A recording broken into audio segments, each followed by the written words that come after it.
most likely rich too. And it's like, oh, I want to be that girl. My goals in life is to be that girl. Oh, so you think you're that girl. So I hope that gave you like a basic idea. Usually there are videos with really pretty skinny white girls filming their morning routines, getting up at 5 a.m. or 4 a.m. or 6 a.m. doesn't really matter, like really early in the morning. They work out, they journal, they plan out their day, they eat perfect healthy food, and then they go to work or school. And she reads a lot, she works on herself, she cuts out all the toxic and all that. So the idea in itself is pretty harmless, but the reason why I'm talking about this is because I tried achieving something like that when I was younger, and it backfired immensely, and I just don't want any younger girls kind of fall into the same trap. I know that I have mostly female audience. Most of them are younger than me too, and I just thought that I would share my experience with something similar and kind of tell you why I think that this trend might potentially be harmful. I think working on yourself is a great decision in itself, but there are different ways to go about it, and I think some people are more prone to do it either A, for the wrong reasons, or just do it in a very harmful way. There was a plane, I think you can still hear it. So I noticed there are different categories of this trend. One of them is like the general working on yourself, working out, all that. For me personally, I noticed a lot of study/career motivations. Oh, like be that girl with me, and it's just like a compilation of like random aesthetic photos and pretty notes and stock photos of the profession that you're studying for. That's color graded to make it look more aesthetic. That's the second category, and I noticed a third, which is basically like moving to a foreign country, usually Western Europe or like Eastern Asia, like Korea or Japan. Those are the ones that I have personally witnessed. I'm going to be talking about the third category a bit more. The first and the third, I don't have much to say about the second category. But first, let's start with where I think this trend originated and why is it so popular. And I can hear another plane. So, well, first of all, I am somewhere between a millennial and Gen Z. Some articles state that I am a millennial. Some articles state that I'm Gen Z. I really don't know. I feel like I don't belong in like neither of those categories. I'm just somewhere in between. So when I'm going to be talking about this generation, I'm talking about millennials and Gen Z together basically. So I think in general, this generation, my generation, first of all, it's the first generation that grew up with social media, and I think that it had a long-term effect on our mentality, 100%. Even if I don't use social media that often these days, the fact that I grew up with it, that the fact that at the age of 13 I was hunting likes on Facebook that were really meaningless, and that continued until I was like 22 at least. I think that it just had an effect on us. Also, I think we are one of the probably most depressed generation there is, 100%. And also we are very good at distracting ourselves with media, whether it's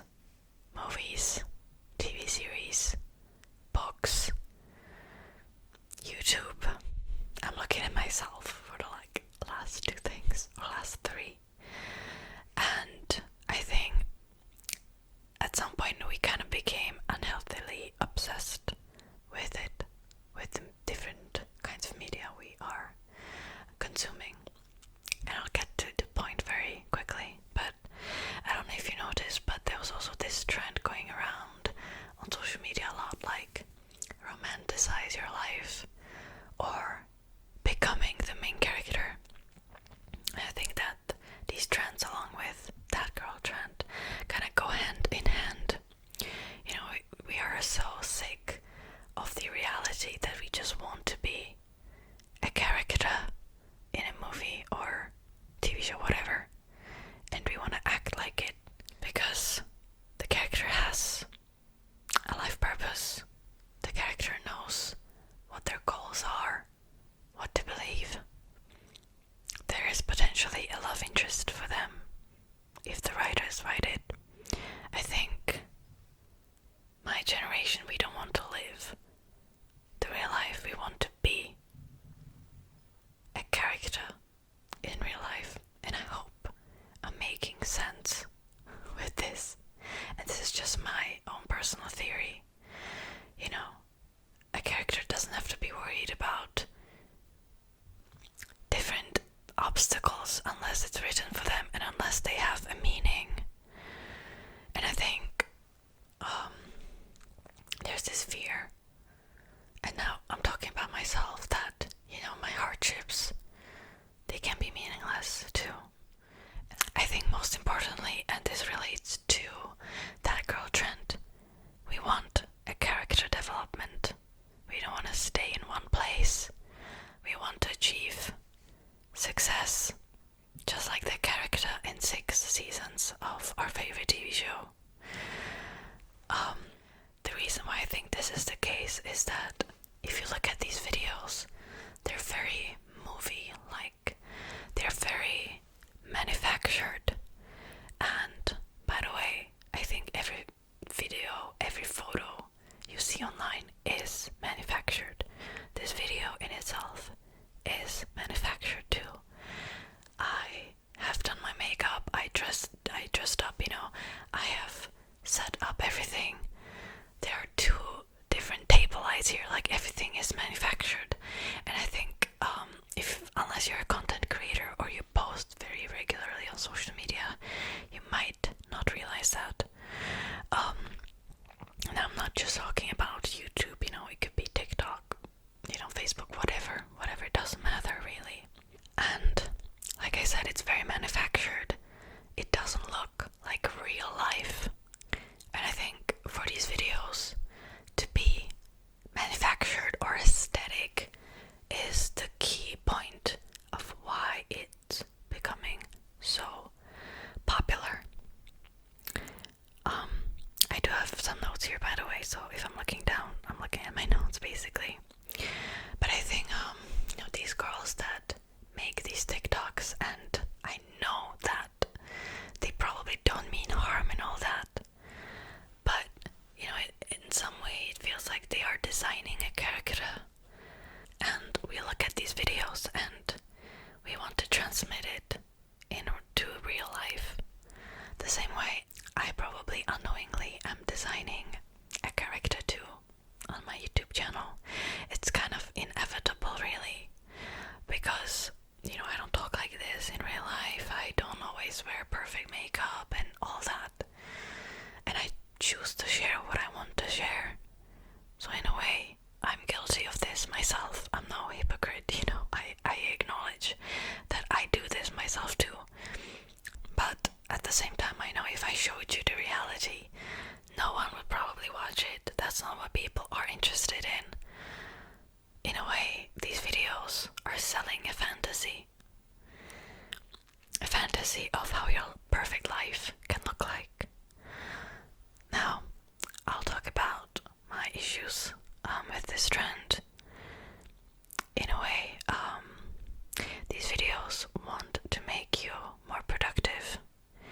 And I think there's this idea that productivity equals happiness, equals success, and equals self-worth.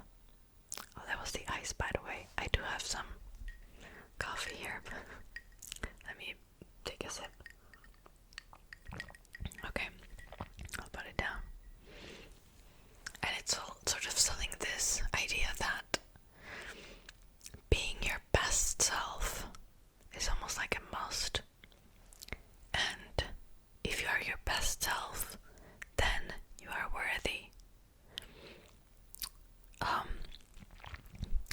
I think this relates to, today's society, capitalism and all that. I think at some point we started, equalizing, I don't want to say self-confidence, but self-worth on the work we do. And I'm guilty of this myself too. If I'm not productive that day, I feel terrible. And I think it's important to recognize this and be like, hey, sometimes you need to relax, you need to stay still, and sometimes it's just okay to not be perfect. Sometimes staying still is just okay and needed. Taking a step back is just needed sometimes. Also, what I don't like about these videos is that they kind of sell you this one idea, this one way to achieve success, and it just might not be for you. That path, waking up really early and doing that just might not be for you. But in a way, it shows that there's only one way to better yourself. Also, in a way, it's kind of conditioning success, and it's making a list that you have to follow. And I'll talk about this in a second because I've done something similar in my past. But like I said, there are different ways you can achieve success. There's just not one way. Okay, I'll briefly talk about the moving to a different country videos and becoming that girl, because I've seen those a lot. Makes sense because I'm interested in, like other countries' culture and all that, so that's why I get recommended these videos. I think in general these videos are kind of setting an unrealistic expectation when you move to a different country.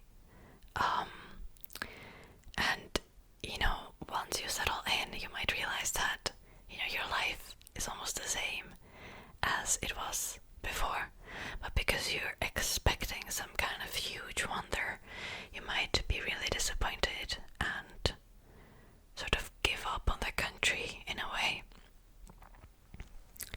This happened to me before, so that's why I'm talking about it.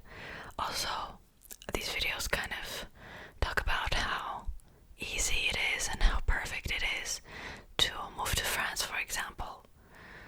But the reality is, unless you speak the country's language, and even if you do, it's going to be way harder for you to live in that place when you're a foreigner.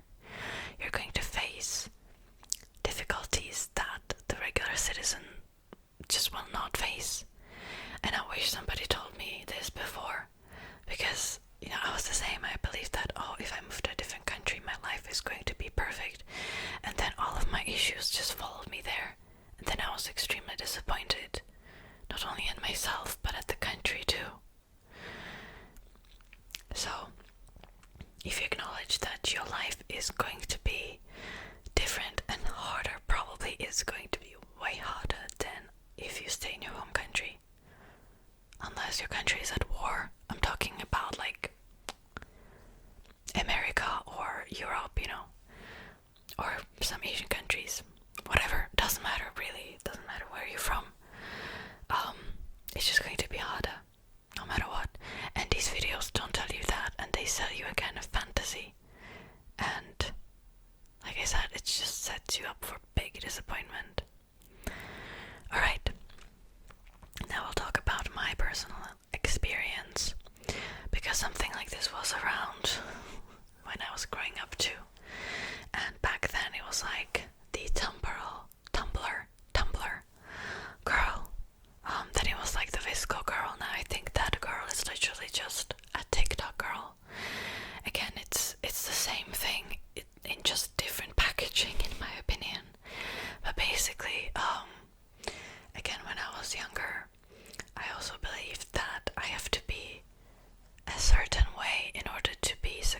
unhappy.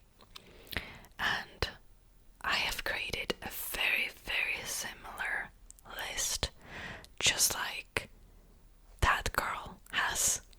It's unreal how similar it is. I came up with it myself, by the way.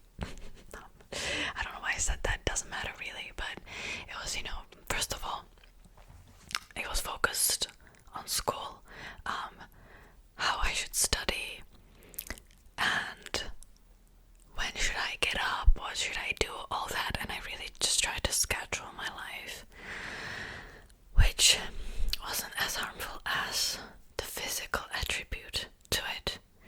And like I said, these trends also are trying to sell you this idea of how to look like. You have to work out, you have to do yoga, you have to be skinny, basically. That's like the only way. And well, back then I even took it to an extreme. So when I was 16, 17, I was really impressionable. Also, I was, in puberty, and I noticed that my body was changing, and I didn't like it. I will talk about this a bit more in some of my next videos, like body image issues and what happened, because I went through really bad overeating to starving myself in a matter of few years. It was not just that though. I also took it to an extreme, appearance wise, and I was like, oh, I can only be happy if I have this hair color, or if I get rid of my glasses, if I do braces and all that, and if I in general just become more conventionally attractive. And I followed that. I followed all of that, and in the end I was absolutely miserable, because at some point I realized that I just can't follow all the lists that I want to, and some of the things on my list were just unattainable, like plastic surgery, which I will talk about in a different video. But it's funny that it messed me up so much, having a list of things I have to do in order to be happy, and how I have to look like in order to be happy, that I still haven't gotten completely over it till this day. I'm 25 now, and there's still this little voice in my head telling me, you haven't completed your list, you need to complete it, otherwise you will never achieve happiness or success. And I think this is my biggest point. Please, if you look at journaling and working out and all of that as a way to better yourself, go for it, sure, but please just don't get stuck on that idea that you absolutely have to do this, because at some point you might not want to, and you will feel like absolute shit, because that was the only way to be successful, and now you're not doing that anymore, and you haven't completed your list, and now you're just stuck, and you don't know how to go forward. Like I said, I wasn't happy, and I wasn't content with myself unless I did all of that, and it is a really slippery slope, and I do have issues with this till this day. In a way, I think what I would say is, don't try to follow trends. If working out at 6 a.m. makes you happy and makes you better, sure, do it. If working out at 10 p.m. makes you happy, do it. If working out doesn't make you happy, do something else.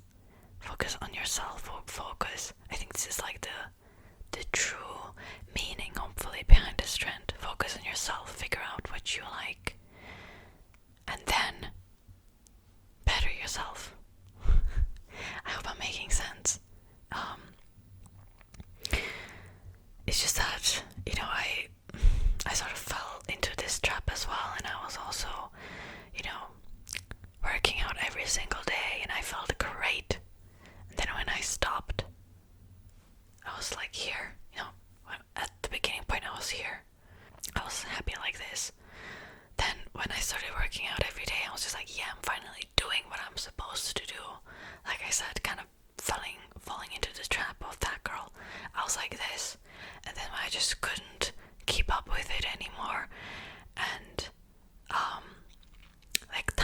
wise or just mentality wise, I just fell down completely. And yeah, this is what I'm just maybe trying to warn you against. Find a balance. Work on yourself, sure. Cut out all the toxicity out of your life, sure. But don't overdo it.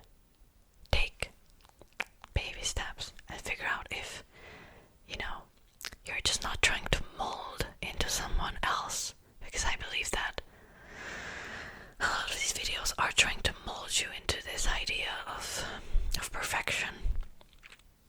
And it's pointless. There's no straight path to happiness and no straight path to success. Okay. Just, try to figure out your schedule and when do you feel really productive if you want, to do that. Just don't try to change yourself and be someone you're not, because it's going to backfire, and it might backfire days ahead, months ahead, or years ahead, just like in my case. Alright, I think that will be it for today's video. I should do like a conclusion. Don't believe in, I think this is like the most basic thing, but don't believe everything you see on social media or even on YouTube. It's a fantasy. In real life, you don't need to look perfect or, strive for perfection. Okay, and a last thing, figure out what drives you. I think there are two different ways to go about it. Either you are motivated by your success or failures. So for example, when you're studying for a test, either you're motivated because you want to get an A, or you're motivated because you wouldn't handle the failure. I'm the second type. Failures motivate me. So in a way, I constantly think of myself as a failure, and I am motivated by being afraid of being a failure. And I haven't realized this before, and I was like, why am I constantly so miserable? I need to work on myself because I'm such a failure. And I think if you're more like me, if your failures motivate you, you have to be twice as careful when you're taking paths like this, because it might lead you down a terrible path. I think there are more people that are motivated by their failures. They just don't realize it. And yeah, that's why I try no longer to strive for perfection and becoming that girl, because that girl is just not me. That will be it for today's video. Thank you so much for listening to me. I wanted to do videos like this for a while. It's kind of like a social commentary, but in ASMR. And I don't pretend to be like extremely smart and like one of those commentary channels. No, it's just me rambling